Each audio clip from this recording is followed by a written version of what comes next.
नमस्कार दोस्तों, इस लेक्चर में हम एल्काइन का सामान्य परिचय, नामकरण व निर्माण की विधियों के बारे में पढ़ेंगे। इससे पहले हमने एल्केन व एल्कीन के बारे में डिटेल से पढ़ लिया है। जिन कैंडिडेट ने पिछले वीडियोज नहीं देखे हैं, आप पिछले वीडियोज पहले देखें और फिर इस वीडियो तक पहुंचें ताकि आपको किसी भी प्रकार की इस यूनिट से दिक्कत ना हो। हम ले रहे हैं एल्काइन। एल्काइन में फर्स्ट ऑफ ऑल हम ले रहे हैं एल्काइन का जनरल इंट्रोडक्शन। देखो, एल्काइन होते क्या हैं? एल्काइन असंतृप्त एलिफेटिक हाइड्रोकार्बन होते हैं जिनमें कार्बन कार्बन त्रिबंध उपस्थित होता है। तो इसको मैं यूं लिख देता हूं, ये क्या है? असंतृप्त अनसैचुरेटेड एलिफेटिक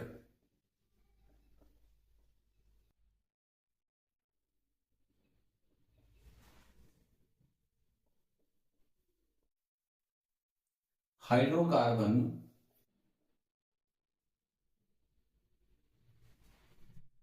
जिनमें कार्बन कार्बन यानी कार्बन और कार्बन के बीच में त्रिबंध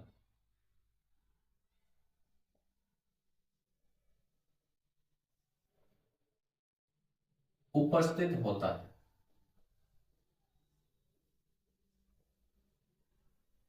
उनको हम क्या बोलेंगे? एल्काइन।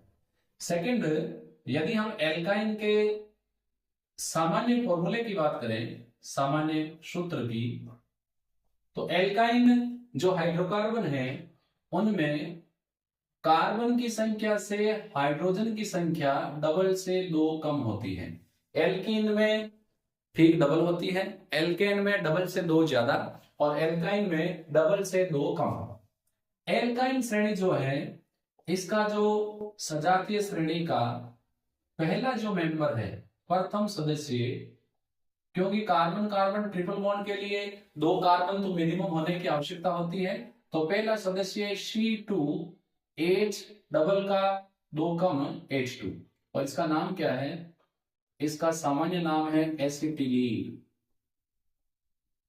और आईपीसी नाम क्या है? आईपीसी नाम हो जाएगा एथाइन। कार्बन कार्बन जो त्रिबंध होता है, इस त्रिबंध को हम एसिटिलीनिक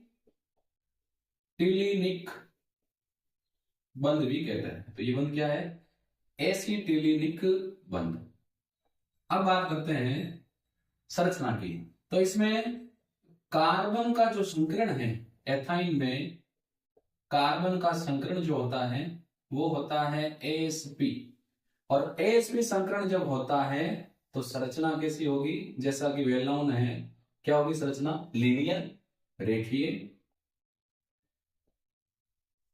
और जो बॉन्ड एंगल होगा, बंध कोण, वो होगा 180 डिग्री। ये हमने बात की इसके सामान्य परिचय की। अब हम बात कर रहे हैं कि जो ट्रिपल बॉन्ड है इसकी संरचना कैसी होगी? त्रिबंध की संरचना।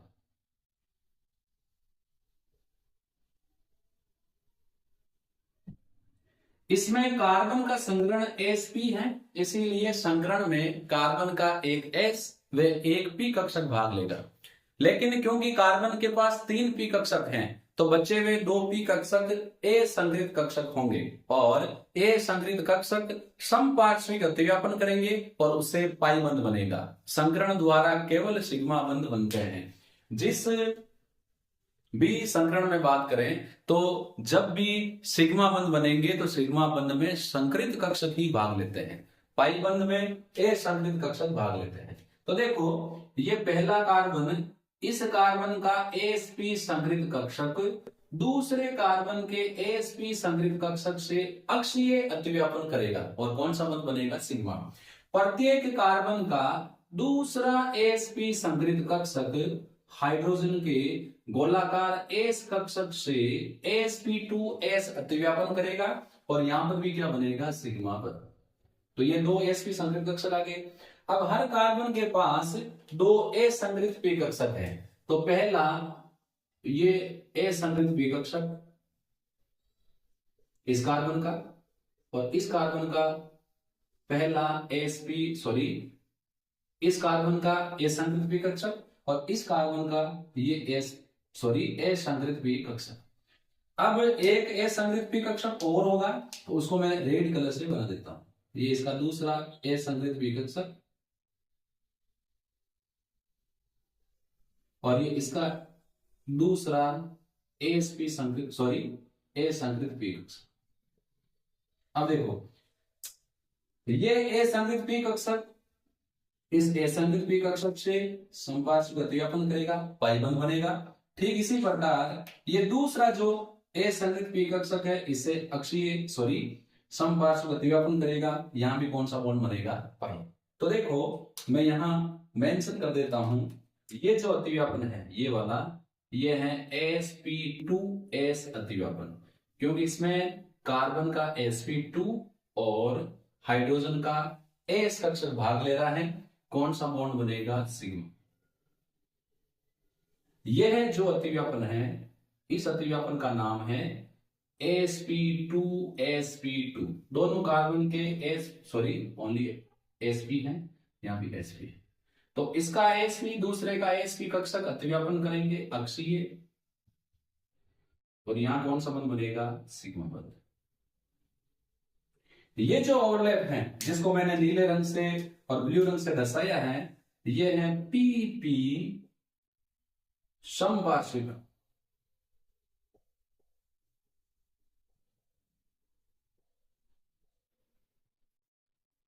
अतिव्यापन, और इससे जो बॉन्ड बनेगा उसका क्या नाम है? Pi bond. तो यहां पर मैं मेंशन कर देता हूं एक एक करके, कार्बन का sp दूसरे कार्बन के sp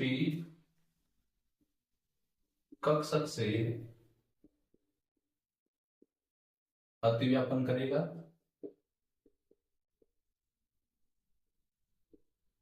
कौन सा बंध बनेगा? सिग्मा बंध बनाता है। फिर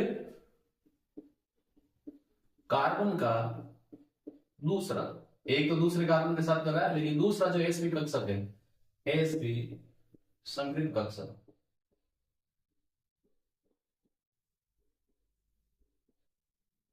हाइड्रोजन के s कक्षक से,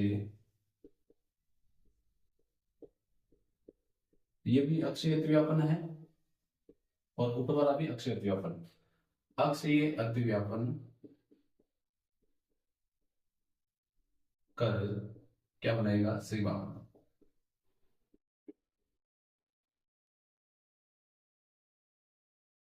तो दोनों कार्बन के sp संगृहीत कक्षक, एक sp संगृहीत कक्षक दूसरे कार्बन के sp संगृहीत कक्षक से अक्षीय अतिव्यापन करेगा, सिग्मा बंध बनेगा। ऐसे ही दूसरा sp संगृहीत कक्षक हाइड्रोजन के s कक्षक से sp2s अतिव्यापन करेगा, सिग्मा बंध बनाएगा। और कार्बन के दो a संगृहीत p कक्षक, दोनों कार्बन के,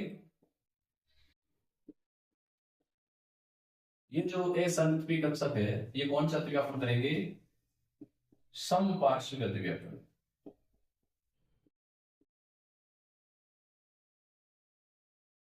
और समपार्श्विक जो अतिव्यापन होता है,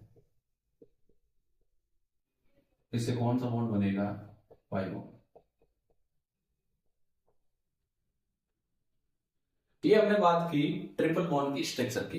अब हम लौटते हैं अगले टॉपिक पर, और वो है नोमेनक्लेचर ऑफ एल्काइन, एल्काइन का नामकरण। जैसा कि हमें पता है, हम नामकरण दो प्रकार से करते हैं, सामान्य और आईपीएसी। जब हम एल्काइन का सामान्य नाम लिखेंगे, तो इसका सामान्य नाम एसिटिलीन के व्युत्पन्न के रूप में हम लिखेंगे। तो एसिटिलीन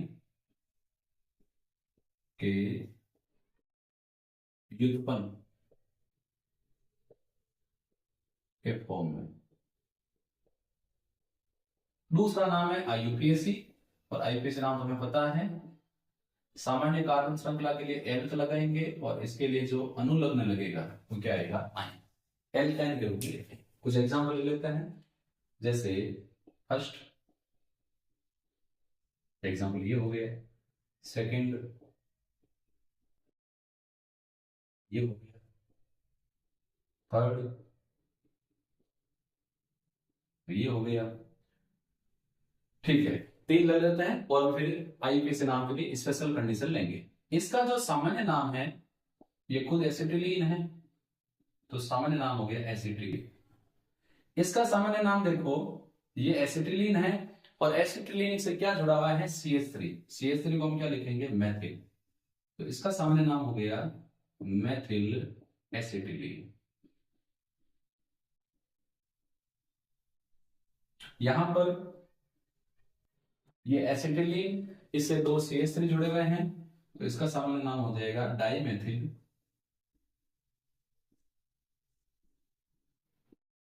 एसिटिलीन।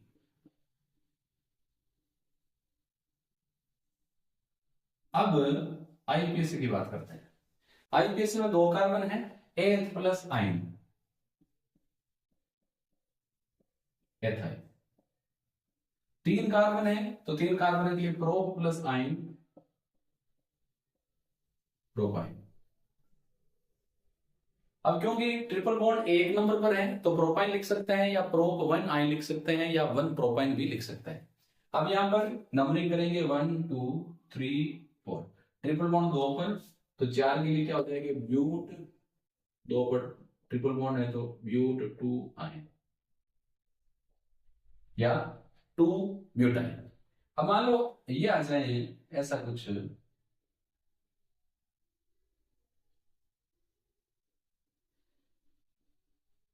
तो इसमें हम क्या करेंगे, नंबरिंग तो इस साइड से करेंगे क्योंकि ये ट्रिपल बॉन्ड क्रियात्मक समूह है, प्रतिस्थापन से पहले वरीयता देंगे।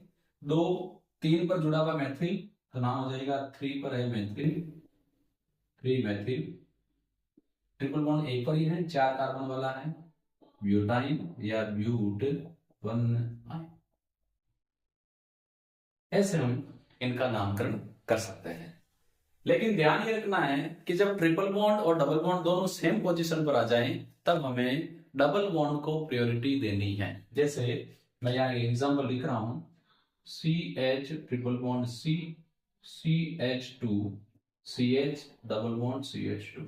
इस साइड से नंबरिंग करेंगे तो डबल बॉन्ड 1 पर आ रहा है, इस साइड से नंबरिंग करेंगे तो ट्रिपल बॉन्ड 1 पर आ रहा है। तो ऐसी कंडीशन में जब ट्रिपल और डबल एक ही पोजीशन पर आ रहे हैं, तो हमें नंबरिंग उस साइड से करनी है जिस साइड से डबल बॉन्ड को वरीयता मिले, ये ध्यान रखना है।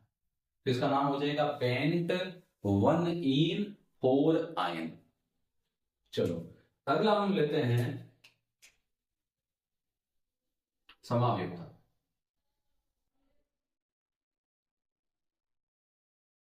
दो या दो से अधिक यौगिक जिनके अणुसूत्र समान लेकिन संरचना सूत्र भिन्न भिन्न हो, समावयवी, और यह गुण समावयवता कहलाता है।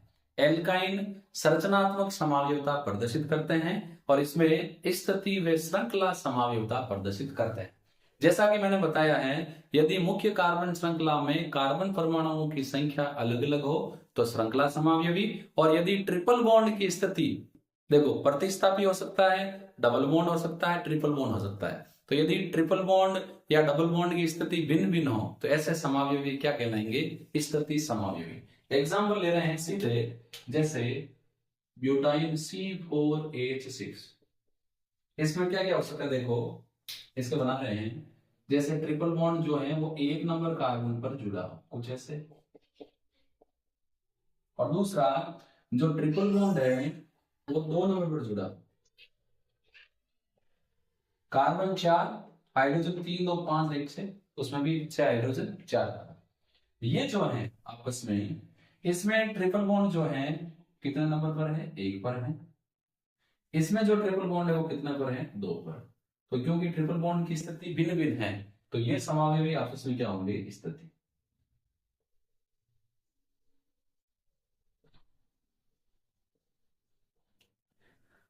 एक लेते हैं पेंटाइन का, और पेंटाइन का फॉर्मूला है C5H8। अब पेंटाइन में क्या हो सकता है, सीधे जुड़े हो, ट्रिपल बॉन्ड हो एक पर, जैसे CH3 CH2 CH2 C triple bond CH।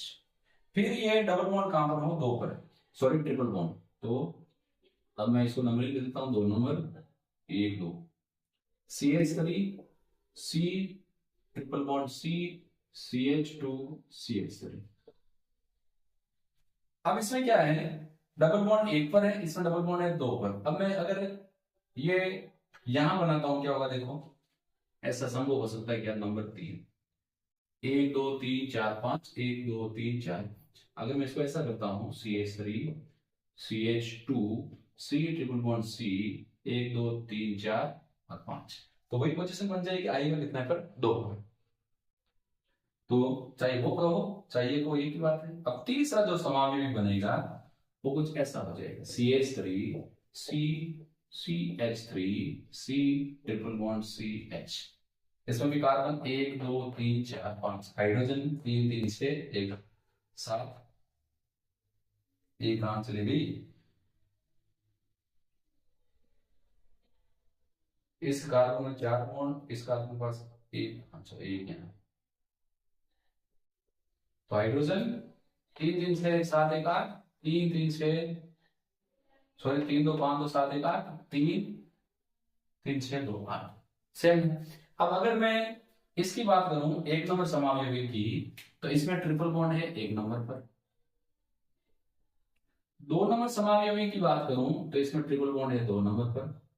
तो क्रियात्मक समूह की स्थिति भिन्न भिन्न, तो समावयवी एक और समावयवी नंबर 2 आपस में स्थिति समावयवी हैं।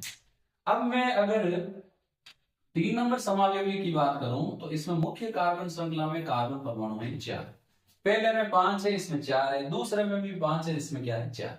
तो कार्बन परमाणुओं की संख्या अलग अलग, तो यहां पर क्या होगा, समावयवी नंबर 1 और समावयवी नंबर 2, ये तो आपस में क्या है, स्थिति। समावयवी नंबर 1 और समावयवी नंबर 3, इसके साथ समावयवी नंबर 1 और सॉरी एक जगह लिख देंगे 2 और समावयवी नंबर 3, 2 में 5 3 में 4, 2 में कार्बन 5 3 में 4, तो ये आपस में क्या होंगे, श्रृंखला। मुख्य कार्बन श्रृंखला में कार्बन परमाणु की संख्या अलग अलग, तो ये स्थिति ये श्रृंखला समावयवी। तो मुख्य कार्बन श्रृंखला में जिन समावयवियों में मुख्य कार्बन श्रृंखला में कार्बन परमाणुओं की संख्या भिन्न भिन्न, वो श्रृंखला, और जिसमें ट्रिपल बॉन्ड की पोजीशन अलग अलग, वो क्या कहलाएंगे, स्थिति समावयवी। वो इरेज करते हैं।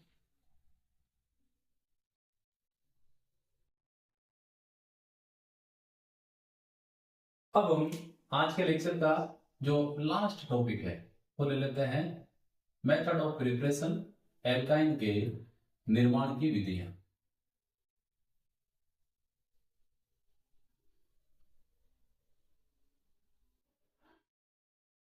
एल्काइन के निर्माण की विधियों में नंबर हम फर्स्ट ले रहे हैं कैल्शियम कार्बाइड से।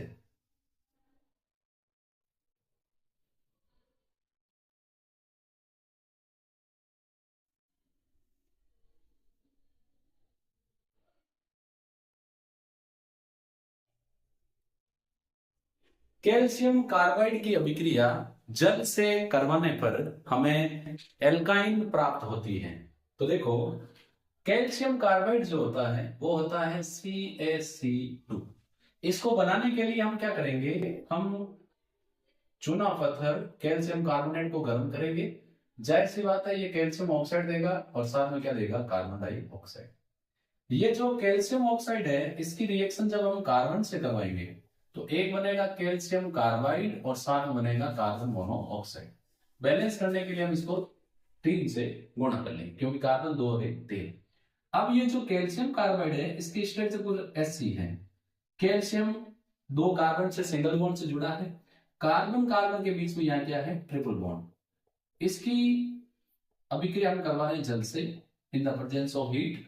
तो यहां पर क्या होगा, ये बॉन्ड यहां से टूटेगा और ये बॉन्ड भी यहां से टूटेगा, कार्बन अधिक विद्युत ऋण माइनस कैल्शियम पर प्लस, माइनस वाले से जुड़ेगा हाइड्रोजन, प्लस वाले से जुड़ेगा OH। फिर इससे जुड़ेगा H, इससे क्या जुड़ेगा OH। तो यहां जल रेणु कितने काम आ गए, 2। अब कार्बन और कार्बन ट्रिपली बॉन्डेड है और वहां पर एक एक हाइड्रोजन आके जुड़ गई, तो ये हो गया CH, triple bond CH, ethane बन गई, और ये Ca के साथ जुड़ गए 2 OH, तो ये बन गया कैल्शियम हाइड्रोक्साइड, बन गई अपने एल्काइन। दूसरा जो मेथड ऑफ प्रिपरेशन है वो है विसिनल डाइहैलाइड से, विसिनल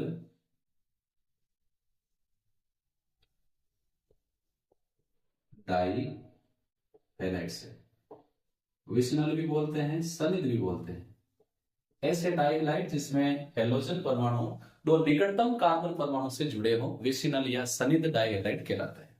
यदि हम विसिनल डाइहैलाइड को एल्कोहलिक KOH के साथ गर्म करके इसके पश्चात द्रव अमोनिया में NaNH2 के साथ सोडियम एमाइड के साथ रिएक्शन करवाएं तो हमें विसिनल डाइहैलाइड के विहाइड्रोहेलोजनीकरण से एल्काइन प्राप्त होती है। इसमें हम क्या करेंगे, जैसे विसिनल डाइहैलाइड में CH3 C यहां मैंने जोड़ दिया, BrH CH2 यहां जोड़ दिया Br, इसको हम क्या करेंगे एल्कोहलिक KOH के साथ गर्म करेंगे। तो क्या होगा, ये देखो यहां से जाएगी Br और यहां से क्या जाएगा हाइड्रोजन, क्योंकि अगर हम विहाइड्रोहेलोजनीकरण की बात करें तो अल्फा कार्बन का हेलोजन बीटा कार्बन के हाइड्रोजन, तो CH3CH इसका हाइड्रोजन गया, इसके पास क्या बची केवल ब्रोमीन, ठीक है, यहां बन जाएगा डबल बॉन्ड, इससे चली जाएगी Br, तो ये आ गया CH2। Br के साथ मिलकर बनाएगी KOH और जो H निकला है वो इसके OH के साथ मिलकर बनाएगा H2O। अब हम क्या करेंगे, अब हम लेंगे द्रव अमोनिया में NaNH2 सोडियम एमाइड। अब ये एक Br यहां से निकलेगी, एक हाइड्रोजन यहां से निकलेगी, तो ये बन जाएगा CH3C डबल बॉन्ड था CH और ये क्या बन गया ट्रिपल बॉन्ड, क्योंकि हाइड्रोजन गई तो दो का एक Br गया हुआ जो Br है वो Na के साथ बनाएगा NaBr, और ये जो NH2 है इसके हाइड्रोजन के साथ मिलकर बनाएगी NH3। तो क्योंकि यहाँ डाइहैलाइड से हाइड्रोजन और हैलाइड का अणु निकल रहा है, इसीलिए इसको हम बोलते हैं विहाइड्रोहेलोजनीकरण। पहले एल्कोहलिक KOH के साथ ट्रीट किया, उसके बाद हमने लिया सोडियम एमाइड NaNH2, तो हमें क्या मिल गया एंड प्रोडक्ट के रूप में propyne. Third method of preparation हम ले रहे हैं एल्काइन का, वो है जेम डाइहैलाइड।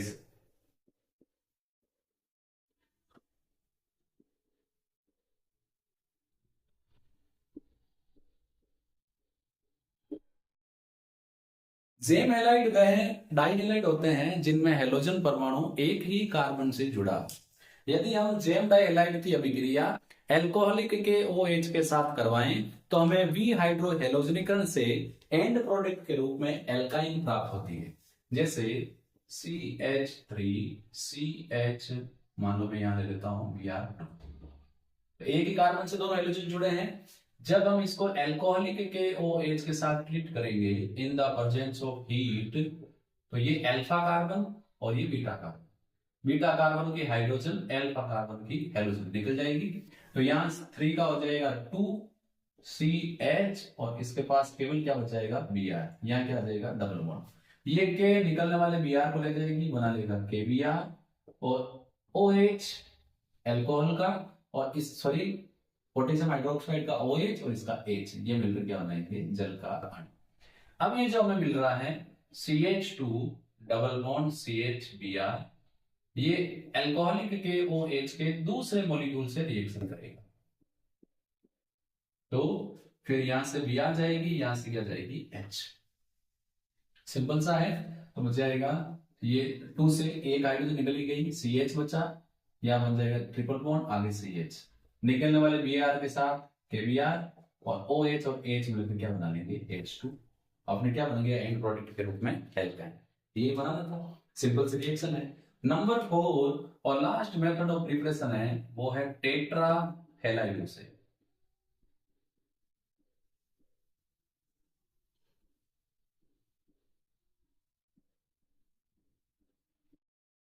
टेट्रा हैलाइडो के वी हाइड्रोहेलोजनीकरण से हमें एल्काइन प्राप्त होती है। यदि हम टेट्रा हैलाइडों की अभिक्रिया जिंक चूर्ण के साथ करें तो जिंक चारों हैलाइड को अपने साथ लेके भाग जाएगा। क्या होगा देखो, जैसे CH Br2 CH Br2, या हम ले रहे हैं जिंक डस्ट। जिंक क्या करेगा, इनको ले जाएगा, तो CH triple bond CH zinc bromine को ले जाएगा, बना देगा ZnBr2, दो काम आ जाएंगे, लो ले लिए दो। ये ओरिजिनली ऐसे हैं, CH CH Br अगर किसी को दिक्कत है कि ये Br ऐसे कैसे जोड़ दी सर ने, तो ये ओरिजिनली ऐसे है। ये भी जाएगा दोनों जिंक के साथ, ये और ये भी जिंक के साथ जाएगा, इनके बीच में क्या बन जाएगा, ट्रिपल बॉन्ड। तो यहां पर हमने इस लेक्चर में जनरल इंट्रोडक्शन ऑफ एल्काइन, फिर हमने मेथड ऑफ प्रिपरेशन लिया, आइसोमेरिज्म ली, और साथ हमने पढ़ा स्ट्रक्चर ऑफ ट्रिपल बॉन्ड। हम फिर मिलेंगे नेक्स्ट वीडियो के साथ।